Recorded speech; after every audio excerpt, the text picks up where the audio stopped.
नमस्कार, डिबेट के number 1 show ताल ठोक के में आपका बहुत बहुत स्वागत है। मैं हूं आपके साथ अनुराग मुस्कान। चुनाव आयोग की एसआईआर प्रक्रिया यानी कि स्पेशल समरी रिवीजन को लेकर के विपक्ष लगातार सवालों का बम फोड़ रहा है। महागठबंधन के नेता हर रोज नए नए आरोप लगा रहे हैं। आज आरजेडी नेता और बिहार के पूर्व डिप्टी सीएम तेजस्वी यादव ने तो यहां तक कह दिया कि चुनाव आयोग बीजेपी के लोगों को दो वोटर आईडी बना रहा है। इतना ही नहीं, तेजस्वी ने आरोप लगाया कि गुजरात के लोगों को बिहार का वोटर बनाया जा रहा है। आरजेडी ने कहा कि चुनाव आयोग की गतिविधियां पक्षपातपूर्ण हैं। महागठबंधन के आरोप के साथ एमआईएम चीफ ओवैसी भी खड़े दिखाई दिए। असदुद्दीन ओवैसी ने भी चुनाव आयोग पर निशाना साधते हुए कहा कि बिहार में असली वोटर के नाम काटे जा रहे हैं। लेकिन इन सब आरोप का बीजेपी ने करारा जवाब दिया। बीजेपी सांसद अनुराग ठाकुर ने कहा है कि महागठबंधन की टोली फर्जी वोटरों के दम पर चुनाव जीतना चाहती है। ऐसे में सवाल है कि चुनाव आयोग के एसआईआर प्रक्रिया पर विपक्ष को भरोसा आखिर क्यों नहीं हो रहा, और एसआईआर के नाम पर लोगों को भड़काने का काम कर रहा है क्या गठबंधन? और सबसे बड़ा सवाल, क्या एसआईआर के बहाने चुनाव आयोग को टारगेट करके दबाव बनाना चाहता है विपक्ष? तो आज इसी अहम मुद्दे पर ताल ठोक कर करेंगे चर्चा, लेकिन उससे पहले एक छोटी सी रिपोर्ट दिखाते हैं।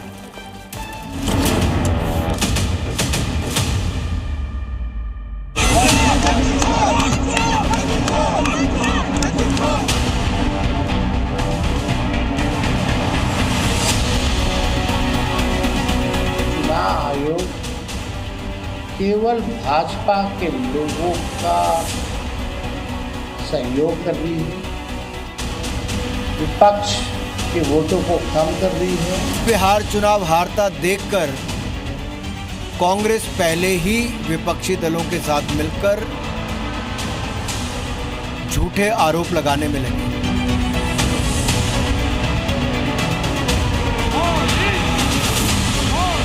भाजपा के जो लोग हैं उन लोगों का एक नहीं बल्कि दो ईपीआईसी नंबर, एपिक नंबर बनाया जा रहा है। अलग अलग बूथों पे भी बनाया जा रहा है, एक ही विधानसभा। हर हार के बाद कांग्रेस ने नया बहाना ढूंढने का काम किया। आरोप ईवीएम इलेक्शन कमीशन से लेके संवैधानिक संस्थाओं पे बार बार लगाते रहे।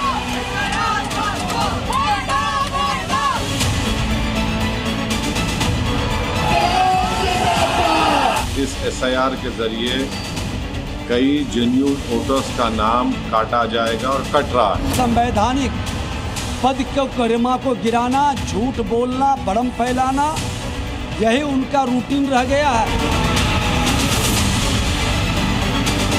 लोग बाइकआउट कर देंगे भाई, बांग्लादेश में देखा ना क्या हुआ। इसलिए तो हाथ जोड़ के हर बार कहते हैं चुनाव आयोग से कि बांग्लादेश के चुनाव आयोग को अपना आदर्श मत मानिए। क्या तेजस्वी जी और महागठबंधन के लोग जाली मतदाताओं के माध्यम से चुनाव लड़ना चाहते हैं?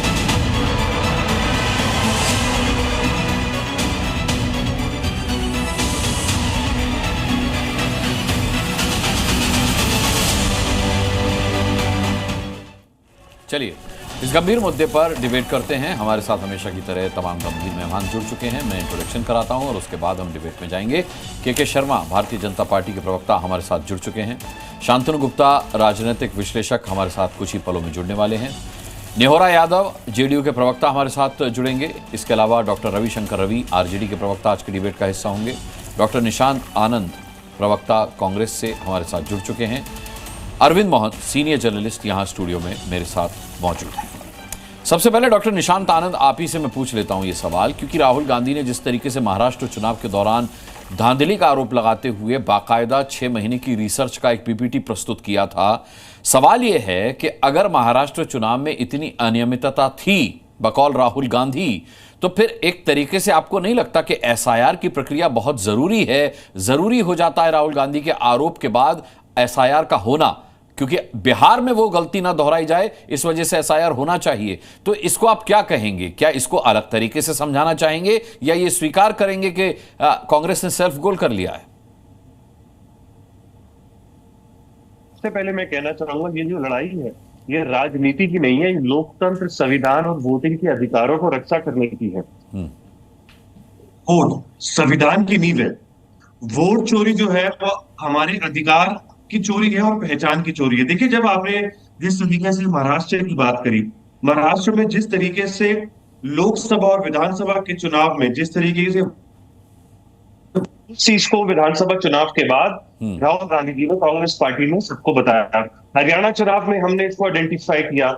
जिस तरीके से हम पहले दिन से क्या मांग रहे हैं इलेक्शन कमीशन से कि हमें इलेक्ट्रॉनिक पीडीएफ में हमें वोटर लिस्ट की डिटेल दी जाए जिससे हम चेक कर सकें। जिस तरीके से हमें पेपर्स में डेटा दिया गया, जिस तरीके से इलेक्शन कमीशन ने कहा कि इनको 3700 साल लगेंगे अगर हम इनको वीडियो भेज दें। 6 महीने के अंदर जब हमने एक विधानसभा में चोरी पकड़ने की तैयारी करी तो 1,250 लोग फर्जी वोटर मिले। इसका डेटा 2024 में एक। और दूसरी बात, जहां तक एसआईआर बिहार की बात है, वहां पर भाजपा के जो मरे हुए रिश्तेदार है उनका वोटर लिस्ट में जिंदा होकर नाम आ रहा है, और जो दलित और पिछड़े वर्ग के जिंदा होगा उनका वोटर लिस्ट में नाम नहीं है। 124 वर्षीय एक महिला का, एक माता का नाम निकल के आ रहा है जिसके 17 वोटर आईडी बने हैं। एक घर में जिसके अंदर एक बुजुर्ग रहता है वहां 85, 150, 200 वोटर है। ये अनियमितताएं हो सकती हैं, ये अनियमितताएं हो सकती हैं, लेकिन निशांत आनंद जी, सवाल ये है कि इस पर जवाब मैं ले लूंगा के शर्मा जी से, लेकिन जिस तरीके से आप कह रहे हैं कि वोट काटे जा रहे हैं, वहां लोगों के जेन्युइन वोट्स जो हैं वो काटे जा रहे हैं, वोट चोरी हो रही है, यहां घर में जरा छोटी से छोटी चोरी हो जाती है, मोबाइल चोरी हो जाता है, लोग थाने पहुंच जाते हैं, वोट चोरी हो रहे हैं लोगों के, और लोग अपने घर में सोए पड़े हैं, मतलब उनको कोई मतलब ही नहीं है, लोग जिंदा हैं, उन्हें वोटर लिस्ट में मरा घोषित कर दिया गया है, लोगों को परवाह नहीं है। ऐसा हो सकता है? क्या ऐसा पॉसिबल है? आपको लगता है कि लोग इतने बेवकूफ हैं इस देश के? मुझे लगता है कि हमारे देश की भाजपा की सरकार और इलेक्शन कमीशन इतनी बेवकूफ और इतनी कमजोर है कि आज देश पूछ रहा है कि क्या प्रधानमंत्री सच्चे वोटों से जीतकर बना है? क्या आज भाजपा की जो सरकार है वो सच्चे वोटों से बनी है? ये समझने की जरूरत है कि एक विधानसभा के अंदर 1,250 वोटों की चोरी होती है। उस तरीके से ये हरियाणा, महाराष्ट्र चाहे बिहार हो, अपनी पसंद से वोट बढ़ा देते हैं लाखों। आज बिहार में 65 लाख वोट हटा दिए और लाखों लोग ऐड कर दिए। देखिए आज देश पूछ रहा है कि किस तरीके से तीसरी बार प्रधानमंत्री मिला, कैसे मोदी जी जीते। अच्छा, जिस देश ने प्रधानमंत्री बनाया वही देश पूछ रहा है आपके हिसाब से? देखिए, वोट चोरी ये इलेक्शन कमीशन से करा रहे हैं, पैसा चोरी है प्रधानमंत्री केयर फंड से ले रहे हैं। बनिए की दुकान है क्या? आपने कमाल कर दिया, आपने एक लोकतांत्रिक प्रक्रिया पर इतना बड़ा सवाल लगा दिया जैसे कोई परचून की दुकान हो जहां पर धांधली चल रही हो। मतलब निशांत आनंद जी, कुछ तो सोच समझ कर बोलिए। इस देश की जनता जनार्दन, इस देश का वोटर जाग रहा है, जागरूक है, आप सीधे सीधे उस पर इल्जाम लगा रहे हैं कि नरेंद्र मोदी की सरकार तीसरी बार कैसे बन गई, यानी कि आप इस देश के वोटर पर सवाल उठा रहे हैं। देखिए, हम यहाँ पर इलेक्शन कमीशन पे सवाल संघ की तरह काम कर रही है। हम इस बार ही सवाल ये पूछ रहे हैं कि अगर हमने वीडियो 5 बजे की बात की मांगी है तो इसको चेंज क्यों कर दिया गया? अगर वीडियो इनके पास है तो 45 दिन का क्यों ला दिया गया? वीडियो का जवाब आपको दिया जा चुका है, 45 दिन बाद वीडियो डिलीट कर दिया जाता है। लेकिन निशांत आनंद जी, सवाल यह है कि हलफनामे पे दस्तखत करके क्यों नहीं दे देते? चुनाव आयोग से सवाल तो पूछ रहे हैं, लेकिन अपने सवालों पर अपने नाम का ठप्पा, अपने नाम की सिग्नेचर नहीं करेंगे, ऐसा क्यों है? हम डेटा वेरीफाई करके फैक्ट देके अरे मैं तो कह रहा हूं आप सच्चे हैं, दुनिया झूठी है। मैं कह रहा हूं आप सच्चे हैं निशांत आनंद जी, आप सच्चे हैं, आपके सिवा सब झूठे हैं। कांग्रेस पार्टी के सिवा, विपक्ष के सिवा सब झूठे हैं। हलफनामा क्यों नहीं दे दे रहे हस्ताक्षर करके? मेरी आखिरी बात, आज देश पूछ रहा है, सवाल ये था पिछले लोकसभा के बाद कि मोदी जी दोबारा चुन के कैसे आए। इस देश को मोदी जी ने सिर्फ एक चीज दी है। वो देश कौन सा देश पूछ रहा है? चाइना पूछ रहा है, अमेरिका पूछ रहा है, पाकिस्तान पूछ रहा है, कौन सा देश पूछ रहा है? चोरी का पैसा हिंदुस्तान तो नहीं पूछ रहा। हिंदुस्तान में एक आम आदमी की बाइट दिखाइए, एक आम आदमी की। कांग्रेस पार्टी क्यों नहीं ये कैंपेन चलाती? जनता में जाइए और जनता की आवाज उठाइए ना, जनता की आवाज तो लाइए कि ये लोग कह रहे हैं कि ये लोग सवाल पूछ रहे हैं कैसे बने नरेंद्र मोदी दूसरी बार प्रधानमंत्री, तीसरी बार प्रधानमंत्री। ये जनता से कहलवाइए ना। आप क्यों कह रहे हैं देश पूछ रहा है, देश पूछ रहा है? कौन सा देश पूछ रहा है साहब? तुर्की पूछ रहा है, तुर्की पूछ रहा है, पाकिस्तान पूछ रहा है, चाइना पूछ रहा है, अमेरिका पूछ रहा है, कौन सा देश? देश का नाम भी तो बताइए। चोरी के एपिक नंबर है। जिस तरीके से हमने कहा कि हरियाणा, महाराष्ट्र लोकसभा में चोरी की सरकार बनी है, हम उसके सबूत दे रहे हैं आपको। पहले तो आप लोग बोलते रहे कि भैया सबूत तो, सिर्फ हवा में तीर चला रहे हो। अब जब तीर मोदी जी, ये हवा में तीर आप चला रहे हैं, हवा में तीर आप चला रहे हैं, क्योंकि जब आप कहते हैं कि वोट चोरी हो रहे हैं और जब आप प्रधानमंत्री के चुनाव पर सवाल उठाते हैं तो आप इस देश की जनता पर सवाल उठाते हैं। के शर्मा, ये मामला गंभीर है, ये जो इल्जाम भारतीय जनता पार्टी पर लग रहे हैं ये गंभीर है, खासकर बिहार को। मैं आपका सवाल पूछ रहा हूँ, मैं आपका सवाल बीजेपी के प्रवक्ता से पूछ रहा हूँ, आपकी पूरी बात आ गई, मैं वापस आऊंगा आपके पास। के शर्मा जी, बीजेपी, बिहार बीजेपी के लोगों के दो वोट बन रहे हैं, ये क्या, ये आरोप सच्चा है क्या, ये ऐसा है क्या? क्योंकि इसकी भी जांच होगी। और सवाल ये कि जो तथ्य कांग्रेस ने प्रस्तुत किए 6 महीने की रिसर्च के बाद, उसे आप कैसे खारिज कर सकते हैं? देखिए, मैं अनुराग जी थोड़ा सा आपसे अनुरोध चाहूंगा कि थोड़ा मुझे समय दीजिएगा। जितने आरोप लगे हैं मैं उसका पॉइंट टू पॉइंट उत्तर दूंगा। ठीक है। बस मैं शुरुआत में कहना चाहता हूं कि देखिए, जो इसका तकनीकी पक्ष है, उस तकनीकी पक्ष का उत्तर तो चुनाव आयोग देगा, लेकिन जो कांग्रेस पार्टी उस पर राजनीति कर रही है, मैं उस राजनीति का उत्तर देना चाहता हूं। अभी आपने एक प्रश्न किया कि 6 महीने कांग्रेस पार्टी के नेता ने रिसर्च किया और बहुत से डॉक्यूमेंट्स निकाले और डॉक्यूमेंट्स को प्रेस कॉन्फ्रेंस भी किया। चुनाव आयोग ने इनको एक नोटिस दिया और कहा कि आपने जो भी दिखाया है आप उसे सत्यापित करके हमको दे दीजिए, हम उस पर जांच कर लेते हैं कि आपने क्या तथ्य दिखाए। राहुल गांधी का जवाब और उनकी बहन प्रियंका गांधी का जवाब ये है कि हमने, पहले तो राहुल गांधी ने कहा कि मैंने जो कह दिया वही सत्य, वही शपथ है। मतलब एक गांधी खानदान का तानाशाही मानसिकता आप देखिए कि वो कह रहा है कि मैं जो बोला वही कानून है, मैं जो बोला वही मेरा शपथ है। दूसरी बात, फिर जब किरकिरी हुई तो इन्होंने बयान दिया कि मैंने पार्लियामेंट में शपथ ले लिया है, इसलिए मुझे और कहीं शपथ लेने की जरूरत नहीं। मैं एक प्रश्न पूछना चाहता, साहब उंगली मत हिलाओ, ANI का बकायदा बयान है, मैं आपको दिखा सकता हूँ। पूरा देश मोदी जी पे उंगली हिला रहा है। बार भैया शांति। कौन सा देश? आप देश का नाम नहीं बता रहे हैं। शांति रखो, आप देश का नाम नहीं बता रहे हैं। मेरा समय मत देश खाइए। मोदी जी पर उंगली उठा रहा है, आपने मुंह उठाया और हवा में फायर कर दिया। ये ऐसे थोड़ी होता है। पूरे देश को आप बेवकूफ बता रहे हैं, पूरे देश को आप बेवकूफ साबित कर रहे हैं। या मुझे वो देश दिखाइए जो सवाल पूछ रहा है। मुझे बड़ा गुस्सा आ रहा है आपकी इस बात पर। उठाया और हवाई फायर कर दिया, पूरा देश उंगली उठा रहा है, पूरा देश सवाल पूछ रहा है। एक 6 महीने की रिसर्च में मेरे भाई निशांत, एक बाइट तो दिखाइए, किसी एक आम आदमी का बयान तो दिखाइए, किसी एक आदमी को सवाल पूछते हुए तो दिखाइए। नहीं, या फिर उस देश का नाम बताइए। अनुराग जी, मैं हाथ जोड़ के कह रहा हूं, मेरा समय मुझे दे दीजिएगा, मेरा समय दे दीजिए। इनकी बदतमीजी इनको मुबारक, इनके बीच में बोलने की बदतमीजी इनको मुबारक। प्लीज मेरे को मेरा टाइम दे दीजिए। ठीक है निशांत जी, मैं आता हूं आपके पास। अनुराग जी, अब मेरा फ्लो टूट जाएगा, मेरा फ्लो टूट जाएगा।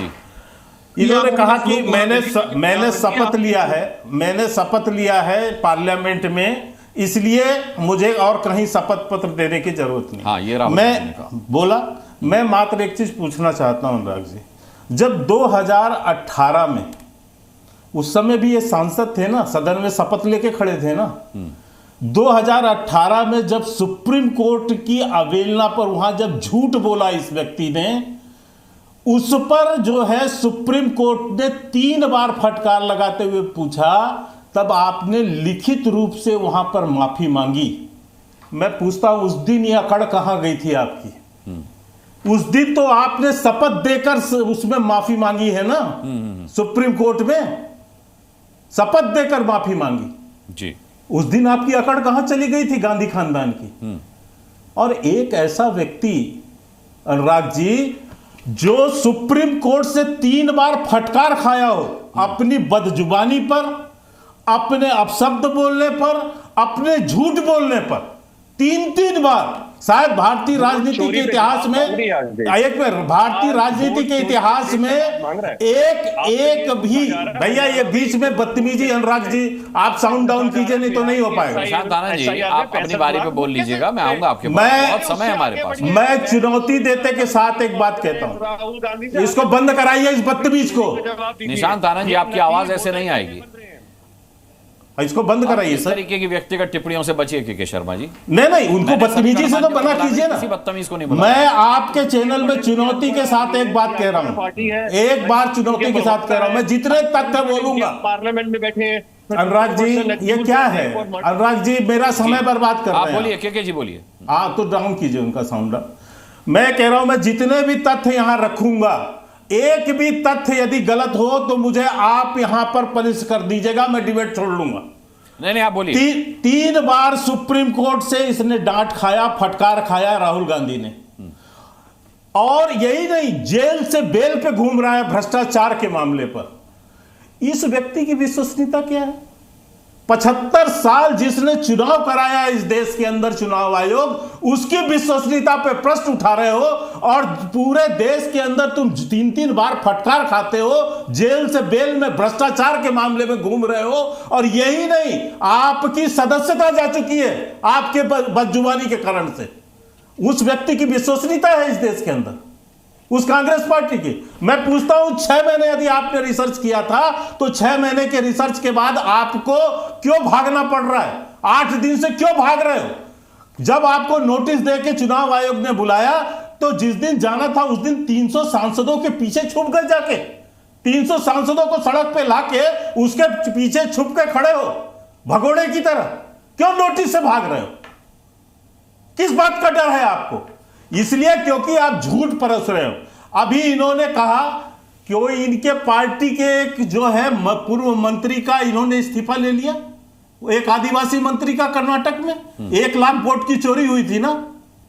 अभी आप गा रहे हो बैठ के 1 लाख, तो इसकी इस्तीफा क्यों ले लिया? और आप ये कह रहे हो जिस बुजुर्ग महिला पर, अनुराग जी आपके पास भी वो फोटो जगह नहीं होगा तो मैं भेज देता हूं, तमाम चैनलों में चला है, जिस जो है बुजुर्ग महिला के ऊपर जो सीनियर सिटीजन है, इन्होंने आरोप लगाया कि 2-2 बार वोट किया है, वो महिला हाथ जोड़ के कह रही है मुझे बदनाम मत करो, वो कर्नाटका से आती हैं।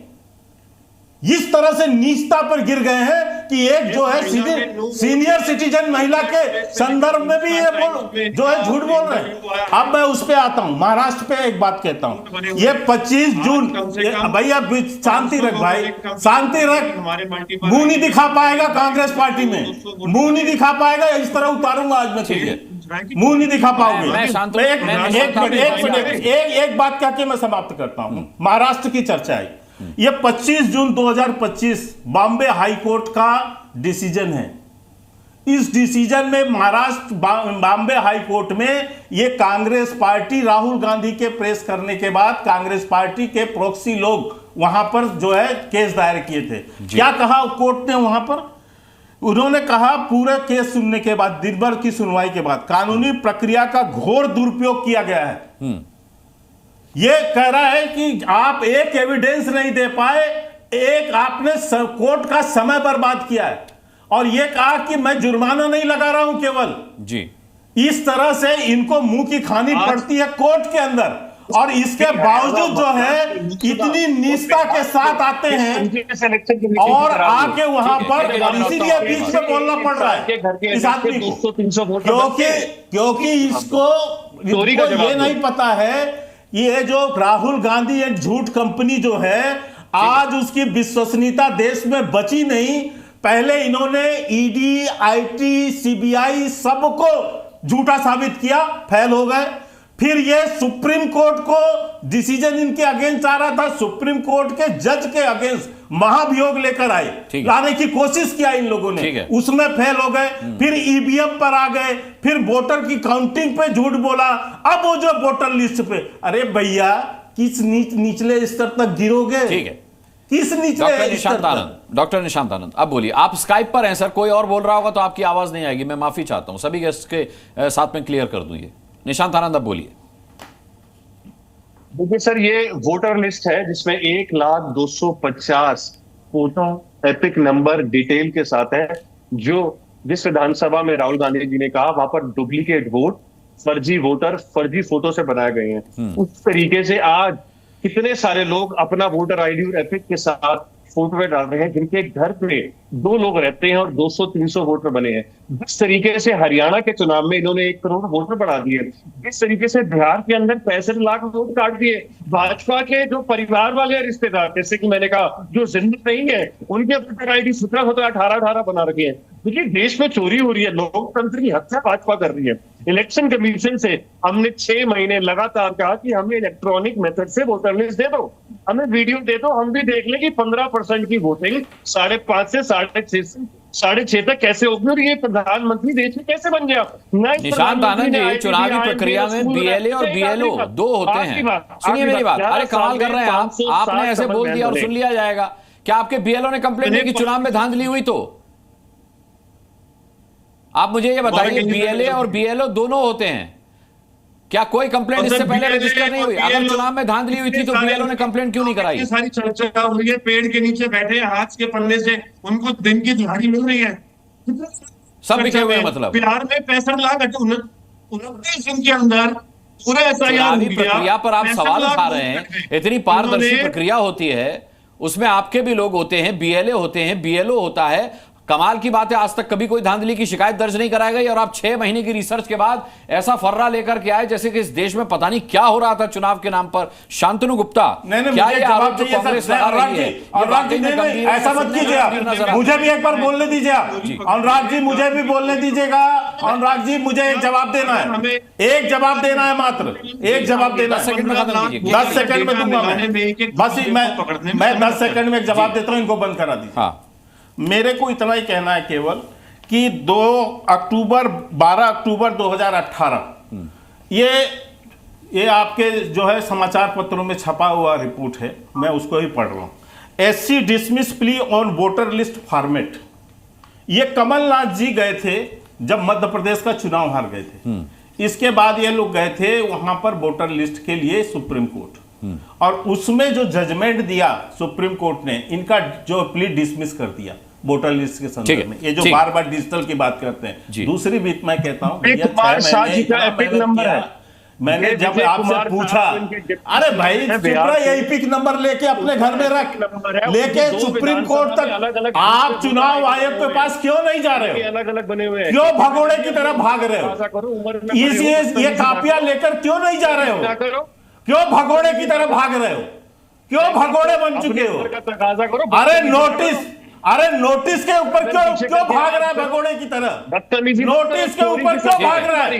अरे बदतमीजी तुम्हारी है, बदतमीजी तुम्हारी है। ये तो सवाल मेरे मन में भी है कि आप कोर्ट क्यों नहीं जा रहे, चुनाव आयोग क्यों नहीं जा रहे? चुनाव आयोग कह रहा है कि हलफनामा दे दीजिए हस्ताक्षर करके, तो आप वो हलफनामा भी नहीं दे रहे, सिर्फ हवा में आरोप लगाने हैं, सिर्फ हवा में आरोप लगाने हैं। तब तक माना जाएगा जब तक आप हलफनामा नहीं देते हस्ताक्षर करके। चलिए ठीक है, शांतनु गुप्ता, कानून से बदतमीजी कर रहा है। अभी बदतमीजी का एपिसोड फिलहाल खत्म करते हैं। ठीक है, ठीक है, शांतनु गुप्ता, ठीक है, मैं आता हूं, दोनों ही के पास आता हूं। नहीं, तू तड़ाका नहीं, के जी, तू तड़ाका नहीं, प्लीज, मैं निवेदन कर रहा हूं आपसे, ये धमकी मत दो। शांतनु गुप्ता के पास आखिरी ऑप्शन बदतमीजी करने का है। शांतनु गुप्ता, आप बोलिए। अब आपकी आवाज सुनकर ही चुप होंगे शांतनु गुप्ता ही। आप बोलिए। वोट चोरी पे जवाब नहीं आ रहा, वोट चोरी पे जवाब नहीं आ रहा।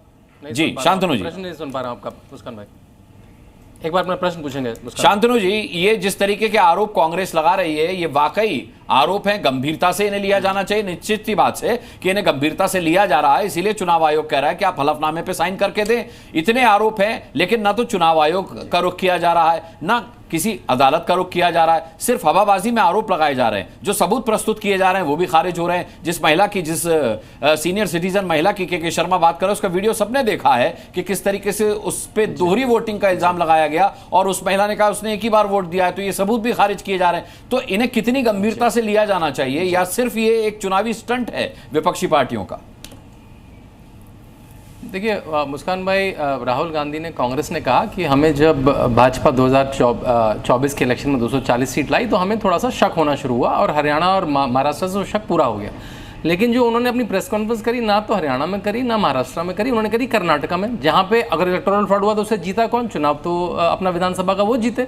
वहाँ पे जो बीएलओ है, पूरी मशीनरी किसकी है? वो तो कांग्रेस की है। बल्कि उनके मंत्री के.एन. राजन्ना ने कहा कि it's a shame that we did not monitor it, मतलब हमको मॉनिटर करना चाहिए था, हमारी सरकार थी। तो के.एन. राजन्ना के साथ क्या हुआ? उनको निकाल दिया गया। तो ये जो छापामार राजनीति है राहुल गांधी की, ये मेरे ख्याल से हर 6 महीने में एक मुद्दा लेके आते हैं कि अपने आप को कैसे रेलेवेंट बनाए रहा है। कभी पेगासस ले आते हैं, कभी हिंडनबर्ग ले आते हैं, कभी राफेल ले आते हैं, अभी वोट चोरी ले आए, और इसी से वो रेलेवेंट बन रहे हैं। हर नया मुद्दा लाते हैं, पुराना छोड़ देते हैं, माफी भी मांगनी पड़ी, पुराना छोड़ देते हैं, ये दुर्भाग्य है। ये हाँ छोड़ देते हैं। और इसका मुस्कान भाई एक तरीका होता है, इंग्लिश में कहा होता है शूट एंड स्कूट, मतलब मारो और भाग जाओ। और देखिए एक टाइम पे ईवीएम खराब थी, भाई अगर ईवीएम ही खराब है तो फिर वोटर लिस्ट में क्यों चोरी करने की जरूरत है? अब ईवीएम ठीक हो चुकी है बेचारी, अब ईवीएम ठीक हो चुकी है। अब मुद्दा आपको याद है 3 जून को, एक बात बोलिए, 3 जून को जयराम रमेश ने ट्वीट डाला। मैं आऊंगा आपके पास, मुस्कान भाई पूरा मौका दूंगा सर। मुस्कान भाई बीच में मत करवाइए। जी हाँ मुस्कान भाई 3 जून को जयराम रमेश ने एक ट्वीट डाला कि अमित शाह ने 120 डीएम को कॉल कर दिया, चुनाव तो रिग है ये। तो इलेक्शन कमीशन ने मांगा आपके पास डेटा है, उन्होंने कहा डेटा मैं आपको 1 हफ्ते में दे दूंगा। किन 120 डीएम को कॉल किया अमित शाह ने? वो 1 हफ्ता क्या पूरा 1 साल होने जा रहा है, जयराम रमेश ने कोई नहीं ट्वीट करा। तो पहले कांग्रेस पार्टी तय कर दे कि ईवीएम रिग हुई है, क्योंकि ईवीएम जब बुलाया इलेक्शन कमीशन में इसको रिग करके दिखा दो, कोई गायब हो गया। पहले ईवीएम खराब थी, ईवीएम ठीक हो गई। फिर कहा कि अमित शाह कॉल करते हैं डीएम को, वो डीएम को किसको कॉल करा वो लिस्ट है। तो ये वोटर लिस्ट का। और एक बात मैं पूछूंगा कि भाजपा को ये वोटर लिस्ट खराब करना कब आया? मतलब अभी आया है क्या? वो अगर आता होता तो दिल्ली का 2015-2020 का चुनाव कैसे हार गए, वेस्ट बंगाल का 16 और 21 का चुनाव कैसे हार गए, बिहार का 2015 का चुनाव, छत्तीसगढ़ का, मध्य प्रदेश का, राजस्थान का 2018 कैसे हार गए, झारखंड 2019 कैसे हार गए, हिमाचल 2022 कैसे हार गए, तेलंगाना 2023 कैसे हार गए? मतलब कभी कभी आता है बीजेपी को चोरी करना, कभी नहीं आता। अच्छा अयोध्या कैसे हार गए, अमेठी कैसे हार गए, कन्नौज कैसे हार गए? मतलब भाजपा एक ट्रिक कभी कभी लगाती है, कभी कभी नहीं लगाती। मतलब इतना हास्यास्पद नहीं है कि इस पर हंसे की क्या करें? सोरोस किट का पार्ट है ये। सोरोस निशांत आनंद, बाकी सब समझदार हैं ना, जनता बेवकूफ है कांग्रेस के नजरिए से। अपनी बात पूरी कीजिए शांत। मैंने कहा आपसे निवेदन बीच में मत बोलिए, कम से कम इतनी मिर्ची लगने वाली बात तो नहीं है। अगर बात सच्ची है तो फिर मिर्ची लगेगी। का चुनाव, रायबरेली का चुनाव, बारी में बोलिएगा। अमेठी का, देखिए मेरे को मिर्ची नहीं, अमेठी का चुनाव, रायबरेली का चुनाव, कन्नौज का चुनाव। आपकी मिर्ची लगाने से हमें मिर्ची नहीं, हम मिर्ची लगा भी नहीं रहे सर। कई बार आईना देखकर आदमी घबरा जाता है, फिर वो आए बाएं शाएं बोलने लगता है। कई बार आईना देख के आप इस देश की जनता के नाम पर पर्ची फाड़ रहे हैं, और उसमें मैं भी आता हूँ, मैं भी इस देश का वोटर हूँ सर। आप वोट चोरी की बात कर रहे हैं, और एक भी आम आदमी, एक भी वोटर सामने नहीं आया कि वोट चोरी हो रहा है उसका। ठीक है, अब आप शांत रहें, अब आप शांत रहें। ये डिबेट कोई आपके लिए राजनीतिक मंच नहीं सजाया मैंने। हाँ शांतनु गुप्ता बात पूरी कीजिए। आखिरी 10 सेकंड।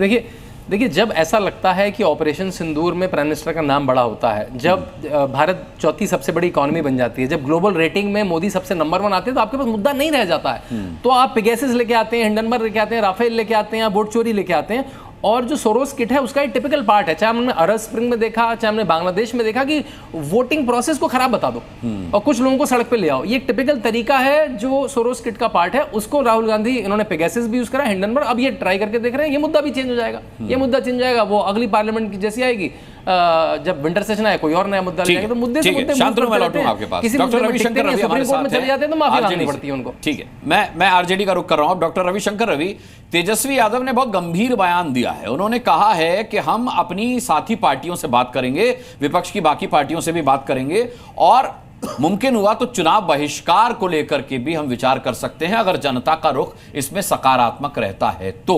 अगर आपके पास इतने सबूत हैं कि चुनाव आयोग ठीक से काम नहीं कर रहा, बीजेपी ठीक से काम नहीं कर रही, सरकार ठीक से काम नहीं कर रही, तो देर किस बात की है सर? आरजेडी सबसे पहले चुनाव का बहिष्कार क्यों नहीं कर देती? कर दीजिए ना चुनाव का बहिष्कार, यही बोल दीजिए कि चुनाव में नहीं जाएंगे आप। जब सभी चुनाव का बहिष्कार कर देंगे तो फिर अपने आप अकल ठिकाने आ जाएगी जो धांधली कर रहा है उसकी। कर दीजिए ना, इंतजार किस बात का है?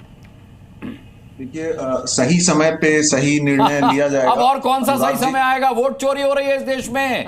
इस देश में क्या क्या हो गया? अभी शांतनु गुप्ता ने एक लिस्ट गिनाई आपको। अब किस दिन का इंतजार और कर रहे हैं आप? कौन सा सही समय आएगा वो भी बताइएगा, बताइए।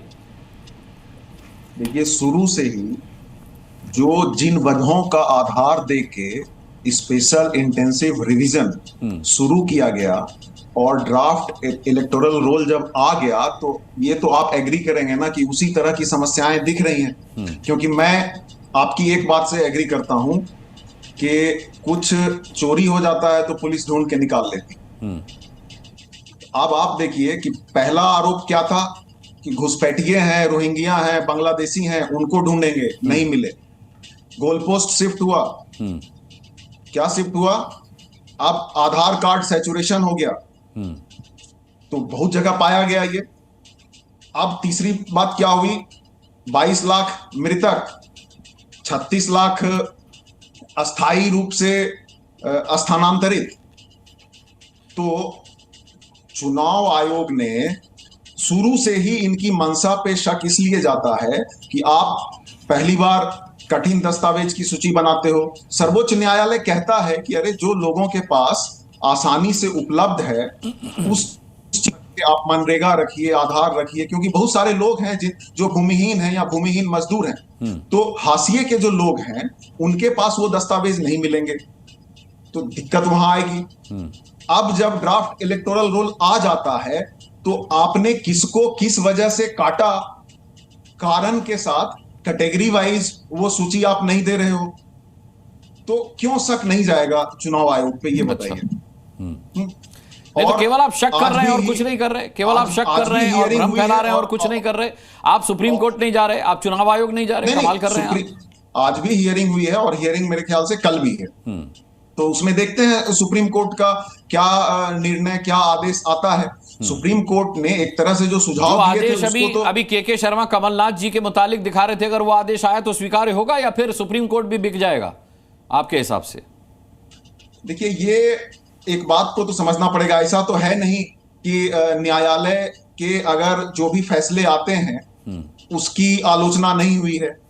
अगर वो करेंगे, न्याय संगत नहीं है न्यायालय के आप या तो कंप्लीट करने दीजिए अनुराग, मतलब आप कंप्लीट करने दीजिए, हंस लीजिए, आप कोई बुराई नहीं है। से पहले फैसला आपको पता है एक्चुअली। मैं ये कह रहा हूं आप पूरी कीजिए। वो फैसले जो न्याय संगत नहीं है, तो ऐसा तो पिछले सालों में और भूतकाल में हुआ ही है ना कि आपने अदालत के फैसलों की भी आलोचना हुई है कि भाई वो न्याय संगत नहीं है।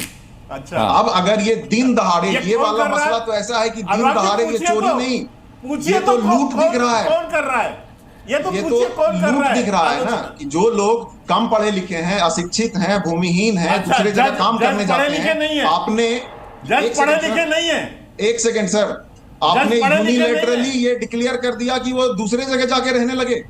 बीएलओ को 3 बार जाना था घर पे इंक्वायरी करने, क्या वो जा पाए? बाढ़ पीड़ित इलाकों में लोग अपने संबंधियों के यहाँ चले जाते हैं रहने, क्या वो उनके दूसरों के घर जाके ले पाए, दस्तावेज फॉर्म भरा पाए? तो ये हफरा तफरी में जैसे तैसे अपलोड हुआ है, तो ये कोई स्पेशल नहीं है, एकदम कैजुअल है, फार्स है, फ्यूटाइल एक्सरसाइज हुआ है, इसलिए इस पे सवाल उठ रहा है। एक छोटी सी बात, ठीक है, मैं लौटूंगा, मैं के शर्मा जी आपके पास आऊंगा, लेकिन निहोरा यादव जी दें, जेडीयू से निहोरा यादव जी हमारे साथ। निहोरा जी। धन्यवाद अनुराग जी, जरा बीच में कोई इंटरप्ट न करें, यही आग्रह। गारंटी नहीं लेता सर, मैं निवेदन नहीं कर सकता। हाँ, नहीं, मैं ये कह रहा हूँ जी, पहले राहुल गांधी से शुरू करता हूं, तब एसआईआर पर आऊंगा। राहुल गांधी एक कहते फिर रहे हैं कि हमको संविधान बचाना है, डेमोक्रेसी बचाना है। अब पता नहीं, हम लोग तो देखा है इनके काल 75 का काल किस प्रकार संविधान बचा रहे थे, किस प्रकार लोकतंत्र बचा रहे थे। बिहार तो सबसे करीबी से देखा है और देश भी देखा है, तो ये संविधान बचाने वाले नहीं, ये लोकतंत्र बचाने वाले नहीं है, इसको समाप्त करने वाले हैं। इसीलिए एसआईआर पर सवाल उठाने का काम हो रहा है। अब मैं शुरू करता हूं एसआरआई पर कि देखिए, इसकी एक प्रक्रिया है। आज जो भी आरोप लगा दोनों राजकुमार, मैं राजकुमार कहता हूं, तो दिल्ली का राजकुमार, एक पटना का राजकुमार, जो भी आरोप लगा रहे हैं अनुराग जी, कर गड़बड़ी हुई है। गड़बड़ी और त्रुटि नहीं समझते हैं दोनों, कि गड़बड़ी किसको कहते हैं, त्रुटि किसको कहते हैं। जो है एसआईआर का ड्राफ्ट हुआ, इसमें गड़बड़ी कैसे हो सकता है, त्रुटि हो सकता है। और इसके लिए जब भी चुनाव आने वाले होते हैं, चाहे लोकसभा का हो या विधानसभा का हो, इलेक्शन कमीशन ड्राफ्ट कॉपी मान्यता प्राप्त राजनीतिक दलों को, जो जिले स्तर का है, जिला निर्वाचन पदाधिकारी बुलाकर वो ड्राफ्ट कॉपी सुपुर्द करता है और कहता है इसकी त्रुटियों में जो भी संशोधन करना है सलाह दीजिए, ये छूटा बढ़ा। तो ये लोग तो नहीं किया उस समय इन्होंने। राजकुमार है भाई, पार्टी वंश का पार्टी है, अभी तक राजशाही है, लगता है कि हमसे सत्ता कैसे मोदी जी ने ले लिया, देखिए बात यहाँ है, बात यहाँ कि जो दशकों राज किया उसको यह लग रहा है कि मोदी जी ने सत्ता कैसे हमसे ले लिया। जबरन सत्ता नहीं लिया। जिस प्रकार अब सारा संवैधानिक सिस्टम, डेमोक्रेटिक सिस्टम को समाप्त करके आप सत्ता पर हासिल करना चाहते हैं, वह मोदी जी ने नहीं किया। जनता ने सत्ता दिया। अगर जनता आपको चाहेगी तब सत्ता देगी। तो ये जो जिला निर्वाचन अधिकारियों ने दिया, अब ये लोग कहते हैं नहीं दिया है, नहीं दिया है। आरजेडी वाले भी कहते हैं और कांग्रेस वाले भी कहते हैं। मैं एक वीडियो सुनाता हूं जिसमें स्पष्ट इन सारे दलों के पदाधिकारियों ने कहा, बिहार की बात में बोल रहा हूं, कि मुझको मिला जो कलेक्टर निर्वाचन पदाधिकारी है वो मुझको वोटर लिस्ट का ड्राफ्ट दिया और इसकी जांच कर सलाह देने का काम किया। लेकिन इन लोगों ने नहीं दिया। अब बिहार का सवाल आ जाइए, बिहार में एसआईआर हो रहे हैं, बहुत तकलीफ है लोगों को। कैसे एसआईआर? अच्छा तकलीफ क्यों भाई?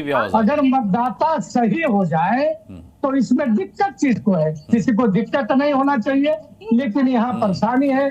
परेशानी इसीलिए भी है कि कहीं न कहीं इन लोगों ने ही गड़बड़ी किया है, इन लोगों ने ही गड़बड़ी किया है, इसीलिए तकलीफ है। ठीक है नेहरा जी, मैं आता हूं।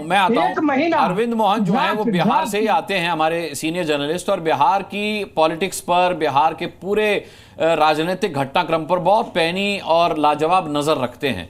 अरविंद मोहन जी, आपका आकलन क्या कहता है? मतलब यहां राहुल गांधी पर हिट एंड रन के आरोप भी लगे कि भैया मारो और भाग जाओ, ये उस तरीके का मामला है या फिर ये वाकई में गंभीरता से लिए जाने वाला मामला है? क्योंकि इसे जितना चुनाव आयोग ने गंभीरता से लिया, उसकी गंभीरता को संज्ञान में लिया नहीं गया। कहा गया कि भैया हलफनामा साइन करके दे दीजिए अगर आपके आरोप हैं, तो आप इस आरोप को बाकायदा ऑफिशियल बनाइए, तो वो भी नहीं किया गया। उसको भी यू टर्न लेकर कह दिया गया कि भाई मैं संविधान की शपथ एक बार खा चुका हूं, बार बार क्यों खाऊं? तो आपको क्या लग रहा है, क्या ये बिहार इलेक्शंस के मद्देनजर विपक्ष की छटपटाहट है कि भाई इस बहाने एक भ्रम फैला दिया जाए कि चुनाव आयोग ही ठीक से काम नहीं कर रहा, चुनावी प्रक्रिया ही ठीक नहीं है? और जब भी मैं ये बात कहता हूं, मुझे बांग्लादेश याद आता है सर।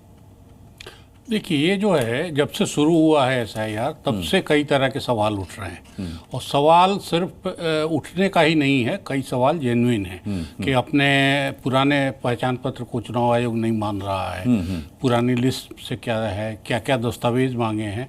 और पॉलिटिकल एक मैसेज उस समय से दिया जा रहा है कि कौन लोग बांग्लादेशी और रोहिंग्या, और ये उसमें कौन फेल हुआ कौन पास हुआ, ये अब आगे एक वैल्यूएशन का चीज़ है। लेकिन कांग्रेस ने जिस तरह से इस सवाल को उठाया है, ख़ासतौर से अब राहुल गांधी ने जिस तरह से, मुझे लग रहा है कि वो पॉलिटिकली कहीं ना कहीं ज़मीन पकड़ने लगा है। और पहला तो उसका फ़र्क यही दिखाई दे रहा है कि इंडिया गठबंधन जो बिखरा हुआ था वो फिर से एकजुट होता दिखाई दे रहा है, सड़क पे भी और इसमें भी।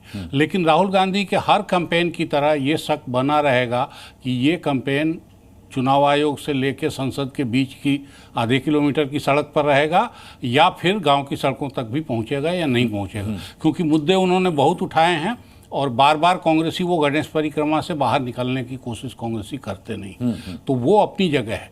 लेकिन इसको मैं मानता हूं कि अगर बल मिला है, और आज के तारीख में हम सब लोग लगातार महीने भर से ये चर्चा चला रहे हैं और अभी भी ज़रूरत महसूस हो रही है, तो उसकी बड़ी वजह इसमें बीजेपी और एनडीए के लोगों का रोल भी है। ठीक है, जो पहले दिन से ये बोल रहे हैं कि चूंकि वो चुनाव हारने वाले थे इसलिए ये कह रहे हैं। अरे भाई, जब ये तो मतदाता लिस्ट बन रहा है, मैं आपकी बात यहीं से कंटिन्यू करने का मौका दूंगा। इस वक्त एक बड़ी खबर आ रही है, वो दे दूं, फिर आप अपनी बात पूरी कीजिएगा। राहुल गांधी से जुड़ी इस वक्त की ये बड़ी खबर है। राहुल गांधी ने अपनी जान का खतरा बताया है। सावरकर से जुड़ा मानहानि का ये मामला है। पुणे कोर्ट में राहुल गांधी ने पुणे कोर्ट में ये मामला है और इस पर राहुल गांधी ने आशंका जाहिर की है। उन्होंने कहा है कि मुझ पर जान का खतरा है। सावरकर पर टिप्पणियों के मामले में उनकी पेशी होनी है, जिसे लेकर के राहुल गांधी ने कहा है कि उन्हें अपनी जान का खतरा है। अरविंद मोहन जी, आप अपनी बात पूरी कीजिए। वही तो, जब चुनाव आयोग की जगह शासक दल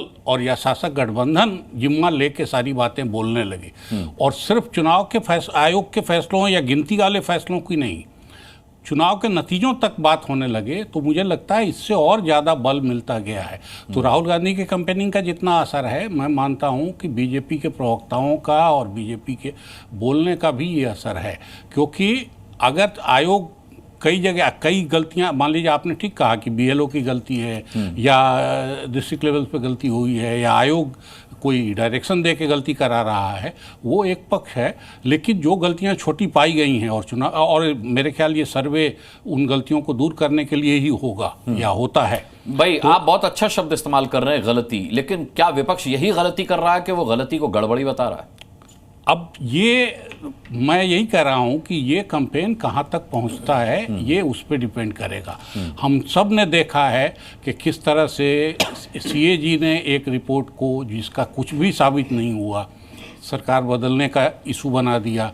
वीपी सिंह ने किस तरह से उस बोफोर्स को एक 413 सदस्यों वाली पार्टी को हराने का मंत्र बना लिया, जिसका आज तक बोफोर्स का कुछ भी नहीं साबित हो पाया।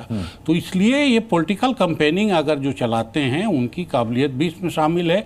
और जो जवाब, जैसे मान लीजिए मोदी जी का ही जवाब मैं मानता हूँ, बीजेपी का ही, अब तक राहुल गांधी के जो भी सवाल उठे हैं वो कई सवालों में हो सकता है कुछ दम हो, लेकिन कोई कैंपेन, इवन महाराष्ट्र के चुनाव पे जो गड़बड़ की बात वो कहते रहे हैं, क्योंकि उन सब पे काउंटर कैंपेन ज़्यादा बढ़िया चला है। लेकिन इस मुद्दे पे मुझे लग रहा है कि राहुल गांधी की बात का जोर पकड़ना और पॉलिटिकल इशू बनना, उसकी एक वजह बीजेपी का ज़्यादा एक्टिव होना। ठीक है, ठीक है। शांतनु गुप्ता कुछ कहना चाह रहे हैं, फिर मैं के शर्मा जी पे आता हूं और उसके बाद निशांत आनंद जी रुक करूंगा।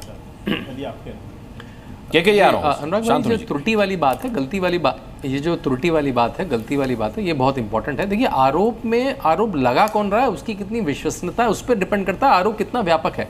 इस खबर के बाद आपको सड़क पे कोई नहीं दिखा, मतलब पॉलिटिकल पार्टी के लोग जनता में आ गए सड़क पे, लेकिन जनता में कोई नहीं दिखा। यही तो मैं कह रहा हूं कि जनता से विपक्षी पार्टियां किसी एक को तो लाकर खड़ा करें, इसका कोई सरोकार नहीं। देखिए, त्रुटि हो सकती है, त्रुटि हो सकती है, त्रुटि हो सकती है। बीएलओ को 3 बार जाना होता है, आप दरवाजे पे नहीं मिलते हैं। कितनी बार होता है हम लोगों का वोट बैठे बैठे नोएडा से बैठे बैठे कट जाता है, फिर आपको जाके बनवाना पड़ता है। वो हो सकता है, वो त्रुटि हो सकती है। भाई, इतना बड़ा डेटा है, करीब 100 करोड़ वोटर हैं, पिछली बार 64 करोड़ लोगों ने, 64 करोड़ लोगों ने वोट किया था, उसमें 2% की 5% की एरर हो सकती है। तो ये तो और है कि हमें सर कराना चाहिए हर जगह। तो मैं कह रहा हूं कि राहुल गांधी के आरोपों को अगर गंभीरता से लिया जाए तो एसआईआर होना चाहिए। इसको तो फिर सर के प्रमोटर हैं, वो तो एसआईआर के प्रमोटर हैं वो। ठीक है, मैं निशांत जी के पास एसआईआर के प्रमोटर राहुल गांधी कहना चाह रहे हैं। जी, के शर्मा जी। देखिए, मैं 4 बातों का जवाब देना चाहता हूँ अनुराग जी, जो अभी यहाँ डिबेट करते हैं। मैं अरविंद मोहन जी को बधाई दूंगा कि वो आशावादी हैं, 15-20 साल से आशावादी रहे हैं बिहार में। इस बार भी आशा लगा के बैठे हैं, तो अच्छी बात है कि उनको वहाँ पर आरजेडी की सरकार दिखेगी, होना भी चाहिए। और कुछ पत्रकार आशावादी हों तो अच्छी बात है। लेकिन अभी आप एक रिपोर्ट दिखाई, आपने कहा कि जो है राहुल गांधी जान का खतरा बता रहे हैं। ये वही राहुल गांधी है ना अनुराग जी, जो सदन से लेकर सड़क तक चिल्लाते थे, डरो मत, डरो मत। आज क्या हो रहा है? जब स्वतंत्र वीर सावरकर जी को मंच से खड़े होके सार्वजनिक रूप से अपमानजनक शब्दों से गालियां बकते थे राहुल गांधी, तब तो बहुत बड़ा वीर बने हुए थे। माफी वीर बन गए थे उस समय। माफी वीर ये है जो सुप्रीम कोर्ट में माफी मांग के आए और वीर सावरकर पे प्रश्न उठाते थे। और आज जान का खतरा बता रहे, आज जान का खतरा बता रहे।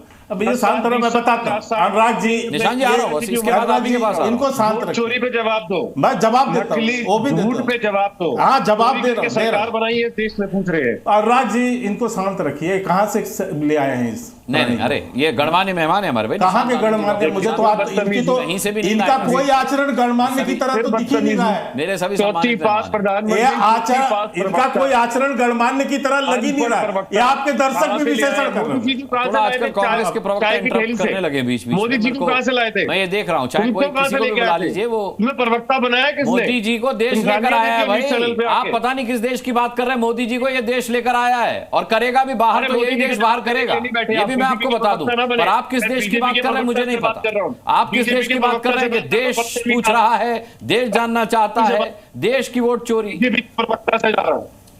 मैं जवाब दे रहा हूं। चुनकर आए भैया, वो चुनकर आए, पैराशूट से नहीं आए। प्रधानमंत्री पैराशूट से नहीं बनते। करेंगे क्या? राहुल गांधी भी प्रधानमंत्री बनेंगे तो पैराशूट से नहीं बनेंगे, उन्हें भी इस देश की जनता चुनेगी। देखिए मैं कितना अशांत हूं कितना आशान्वित हूं मैं, अनुराग जी कितना आशान्वित हूं मैं, मुझे आप देख रहे हैं कितना आशान्वित हूं। आप इतना निराश क्यों है कांग्रेस के प्रवक्ता होकर के? मैं एक पत्रकार होकर के आशान्वित हूं। जब राहुल गांधी प्रधानमंत्री बनेंगे इस देश के, तो उन्हें भी इस देश की जनता चुनकर लाएगी। पार्टी क्योंकि प्रधानमंत्री चोरी से बना है, भाजपा की सरकार चोरी से साबित कीजिए, साबित कीजिए। साबित आप कर नहीं पा रहे हैं, साबित आप कर नहीं पा रहे हैं। जो सबूत आप दे रहे हैं वो सबूत में दिखाए जाने वाले वीडियो में लोग कह रहे हैं कि अरे ये तो झूठ बोल रहे हैं, हमने तो एक ही बार वोट किया था, 2 बार नहीं किया था। अच्छा मुझे एक बात बताइए, मैं क्या लिए आता हूँ, निशांत आनंद जी मुझे ये बताइए कि इस देश की सरकार चुनाव आयोग को अपने इंस्ट्रक्शन पर काम करा रही है। चुनाव आयोग अपनी मनमानी से बीजेपी के कहने पर, सरकार के कहने पर चुनाव करा रहा है। सुप्रीम कोर्ट से भी अगर उल्टा फैसला आ जाता है तो क्या कांग्रेस पार्टी वो पहली पार्टी होगी जो बिहार इलेक्शंस का बहिष्कार करेगी? बताइए, बड़ा बनाइए ना मुद्दे को, भागिए मत, बड़े बनाइए। बहिष्कार करेंगे, तेजस्वी यादव के साथ खड़े होंगे। बहिष्कार करते, कांग्रेस भी बहिष्कार करते। इनकी 22 प्रदेशों में सरकार है, इनकी 23 में भी देते, चोरों को 23 सरकारें देते हैं। अरे तो आपको तो चुनावी प्रक्रिया पे भरोसा ही नहीं है। जब आपको चुनावी प्रक्रिया पे भरोसा नहीं है तो बहिष्कार ही तो अंतिम अरे बहिष्कार ही तो अंतिम रणनीति होनी चाहिए। इसका मतलब आप चुनाव प्रक्रिया पर भरोसा करते हैं। आपको डर है कि कोई और राज्य इनके खाते में न चला जाए आपका बहिष्कार करने से। इसका मतलब है, देखिए इनडायरेक्टली आप खुद कह रहे हैं कि आपको इस देश की चुनाव प्रक्रिया पर भरोसा है। अगर मुझे भरोसा नहीं होता, मुझे लग रहा होता कि चुनाव आयोग भारतीय जनता पार्टी की सरकार के कहने पर, एनडीए की सरकार के कहने पर काम कर रहा है, तो मैं 1 मिनट की देर नहीं लगाता, मैं चुनाव का बहिष्कार कर देता। अनुराग जी मुझे बोलने का अवसर दीजिए। मैं दे रहा हूं। निशांत आनंद जी का पहले जवाब ले लूं। भाई तेजस्वी यादव ने इतनी बड़ी बात कह दी कि वो चुनाव बहिष्कार पर विचार कर रहे हैं। इतना गोलमोल क्या है उसमें? कहिए ना कि किसी पर भरोसा नहीं है और सुप्रीम कोर्ट का फैसला भी हमारे खिलाफ आएगा तो हम चुनाव का बहिष्कार करेंगे। आप कोई छोटे मोटे प्रवक्ता थोड़े हैं कांग्रेस के। मेरी आवाज पहुंच रही है? जी पहुंच रही है। देखिए, आप न्यूज चैनल के एंकर हैं, आप पॉलिटिकल पार्टी में नहीं है, तो हम वो नहीं कर सकते जो आप सोच रहे हैं और जो आप चाहते हैं। नहीं, मैं प्रक्रिया के तहत बात कर रहा हूं, मैं किसी पॉलिटिकल पार्टी की तरह बात नहीं कर रहा। चुनाव का बहिष्कार कीजिए। तेजस्वी यादव ने कहा चुनाव बहिष्कार पर विचार करेंगे। अच्छा ये बताइए, उन्होंने कहा कि मैं अपनी साथी पार्टियों से बात करूंगा। मैं आपसे पूछ रहा हूं, तेजस्वी यादव अगर राहुल गांधी के पास बहिष्कार का प्रस्ताव लाते हैं तो राहुल गांधी मानेंगे क्या? उससे हमारे देश का क्या फायदा होगा? मैं ये तेजस्वी यादव से पूछिए, जिन्होंने ये सवाल उठाए, उनसे पूछिए, ये उनसे पूछिए ना, ये उनसे पूछिए सर। देखिए, मुझे नहीं बोलेंगे आप और ना चुनाव का बहिष्कार करेंगे, क्योंकि चुनावी प्रक्रिया पर सवाल उठाना सिर्फ चुनावी स्टंट है। और नहीं तो इसे साबित कीजिए। मैं ऑन एयर माफी मांगूंगा, मैं ऑन एयर माफी मांगूंगा, मैं ऑन एयर माफी मांगूंगा। जिस दिन विपक्षी पार्टियां ये साबित कर देंगी, मैं ऑन एयर माफी मांगूंगा। मैं तो राहुल गांधी के साथ खड़ा हूं। मैं तो चाहता हूं कि एसआईआर होना चाहिए, जिससे अगर महाराष्ट्र चुनाव में कोई धांधली हुई थी तो वो बिहार इलेक्शंस में नहीं होनी चाहिए। 1 मिनट पूरा बिना इंटरप्ट करे बोलने दें, अपनी बात कहने दें हमें।